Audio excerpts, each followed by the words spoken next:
कर रहे हैं अगली बड़ी खबर का। कोटा से खबर है जहां चर्च पर धर्मांतरण करने के आरोप का मामला सामने आया। आत्मिक सत्संग की आड़ में धर्मांतरण किया गया और बोरखेड़ा पुलिस ने इस मामले में मुकदमा दर्ज कर लिया है। बजरंग दल ने बोरखेड़ा थाने में शिकायत दर्ज कराई है और बोरखेड़ा बिरशेबा चर्च पर ये आरोप लग रहे हैं। हालांकि इसको लेकर के चर्च ने भी अपना, चर्च की तरफ से जो प्रबंधन है उन्होंने अपना वर्जन रखा। उन्होंने इन आरोपों को निराधार बताया है और यह कहा है कि वीडियो एडिट कर बदनाम करना की कोशिश की जा रही है। हालांकि इस मामले को लेकर के पुलिस में शिकायत की जा चुकी है। पुलिस का इस पर क्या कहना है, जरा वो आपको दिखाते हैं।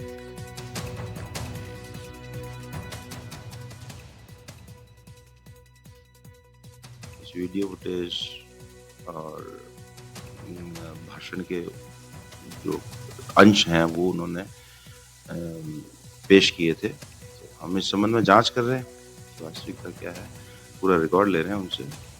उस समय क्या क्या आयोजन किया गया और उसमें किन किन लोगों ने पार्टिसिपेट किया, उस इवेंट में क्या क्या हुआ था, तो ये सारी हम जानकारी एकत्रित कर रहे हैं जांच की मदद। और इस खबर पर ज्यादा जानकारी के साथ हमारे सहयोगी शाकिर हमारे साथ जुड़ गए हैं। शाकिर, कोटा में ये धर्मांतरण विरोधी कानून जो बना उसका पहला मुकदमा दर्ज हो चुका है, ये बहुत बड़ी जानकारी है और क्या क्या इसमें बातें सामने आ रही हैं शुरुआत में? ये देखिए, बिल्कुल धर्मांतरण कानून बनने के बाद में पहली बार ये मुकदमा दर्ज हुआ है। कोटा के बोरखेड़ा थाने में ये मुकदमा दर्ज हुआ है। 4 से 6 नवंबर के बीच में जो आत्मिक सत्संग जो है बोरखेड़ा चर्च में हुआ था, उसका जो वीडियो जो है बजरंग दल के पास आया, तो उन्होंने जो है इस वीडियो के साथ में बोरखेड़ा थाने में रिपोर्ट दर्ज करवाई है। इस वीडियो में जो है जिस तरह से पादरी और जो वहाँ पर धर्मगुरु आए हुए थे वो बोल रहे थे, उन तमाम चीजों के साक्ष्य जो है पुलिस को दिए गए हैं। पुलिस ने पहले परिवार दर्ज किया था, लेकिन अब इसको मुकदमे में तब्दील कर दिया गया है। जो पादरी हैं अरुण जो है और वर्गीश, उन दोनों के खिलाफ ये मुकदमा दर्ज किया गया है और पूछताछ जो है इस पूरे मामले में की जा रही है। साथ ही जो वीडियो फुटेज है उसकी भी जांच जो है पुलिस कर रही है।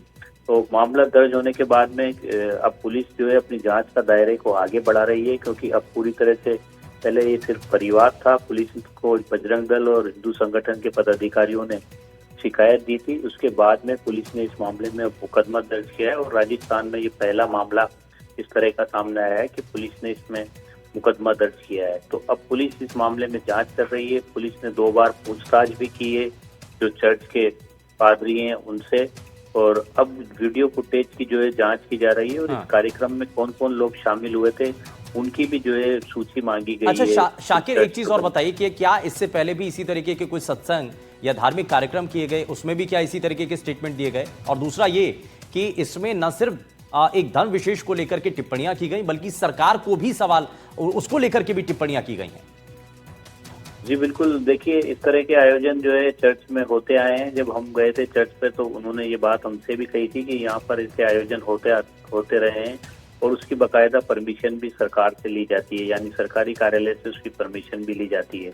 चर्च के जो संचालक हैं, जो पादरी हैं, वो इस पूरे मामले में ये आरोप लगा रहे हैं कि ये जो वीडियो है इसको एडिट किया गया है और एडिट करके इसको वायरल किया जा रहा है। वहाँ पर जो बात हो रही थी वो शांति की बात हो रही थी, भाईचारे की बात हो रही थी, नशा मुक्ति की बात हो रही थी और आत्मचिंतन की बात हो रही थी। लेकिन जिस तरह से ये वीडियो वायरल हो रहा है, उस वीडियो में जो बात सामने आ रही है, तो पुलिस अब इसी बिंदु पर जांच कर रही है। क्योंकि पुलिस से जब बात की थी तो पुलिस ने भी ये कहा था कि जो फुटेज है उसके कुछ अंश हमें मिले हैं, यानी कुछ अंश से मतलब है कि पूरा फुटेज पुलिस को नहीं मिला है। तो पुलिस इस पूरे मामले में जो पूरा का पूरा जो फुटेज है, जो कार्यक्रम हुआ था, उसके जो पूरा जो प्रवचन, यूं कहें हम कि जो धर्मगुरु आए हुए थे वो क्या बोल रहे थे, उसका पूरा फुटेज पुलिस जो है वो अब खंगाल रही है। और तकनीकी टीम जो है इस मामले में ये भी जांच कर रही है कि इस फुटेज को एडिट तो नहीं किया गया।